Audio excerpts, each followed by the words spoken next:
திருமண வாழ்க்கை வந்து நல்லா இருக்கணும் அப்படின்னா அதுக்கு என்ன பரிகாரம் சார்? இப்போ இந்த திருமணம் சார்ந்த முயற்சிகள் அப்படிங்கிறப்பயே ஆண்களா இருந்தாங்கன்னா என்ன பண்ணணும் அப்படின்னு பார்த்தீங்கன்னா, சுக்கிரன் எங்க இருக்கிறாருன்னு பார்க்கணும். அவருடைய நட்சத்திரங்கள் வரக்கூடிய நாட்கள், அதாவது பரணி, பூரம், பூராடம், இந்த நட்சத்திர அன்னைக்கு கோயில்களுக்கு போறது இன்னும் சிறப்பு. இப்போ திருமணம் அப்படின்னு சொன்னாலே பொதுவாக நமக்கு சொல்லக்கூடிய கோயில்கள் பார்த்தீங்கன்னா திருமணஞ்சேரி சொல்லுவாங்க. அதே மாதிரி நான் என்ன சொல்றேன், எங்கெல்லாம் வந்து அம்பிகை அப்படின்னு சொல்லக்கூடியவள் கிட்டத்தட்ட திருமண கோலத்துல காட்சி கொடுக்குறாளோ, எங்கெல்லாம் திருமணம் அப்படிங்கிற விஷயத்த வெகு விமர்சையா பண்றாங்களோ அங்கெல்லாம் என்ன பண்ணலாம் அப்படின்னா வந்துட்டு இவங்க வந்து பரிகார ஸ்தலமாக அதை எடுத்துக்கலாம். குறிப்பா பாத்தீங்கன்னா மீனாட்சி அம்மன் கோயிலே வந்து சித்திரை திருவிழால கண்டிப்பா வந்து திருமாங்கல்யம் அப்படிங்கிற ஒரு விஷயம் இருக்கும். அதே மாதிரி தனித்த நிலையில் இருக்கக்கூடிய அம்பிகை கோயில் இருக்கு இல்லையா, அதை எதுக்கு எடுத்துக்கலாம் அப்படின்னு பாத்தீங்கன்னா, திருமணத்தை நடத்தி கொடுத்தா நல்லா இருக்கும் அப்படிங்கிற மாதிரி பெண்கள் வழிபாட்டு சமயபுரம் மாரியம்மனை பார்க்கலாம். நினைத்த உடனே அபயம் கொடுக்கறது அப்படின்னு பாத்தீங்கன்னா சமயபுரம் மாரி மாதிரியான உக்கிர தெய்வ வழிபாடெல்லாம் வந்து பெண்கள் வந்து திருமணத்திற்காக பண்ணலாம். துர்க்கையை வழிபடலாம்.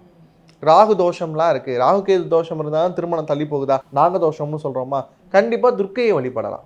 பட்டீஸ்வரம் போகலாம் பெண்கள் போறதா இருந்தா. இந்த மாதிரி உக்கிர தெய்வ வழிபாடுகள் பண்ணாங்கன்னா இன்னும் நல்லா இருக்கும்.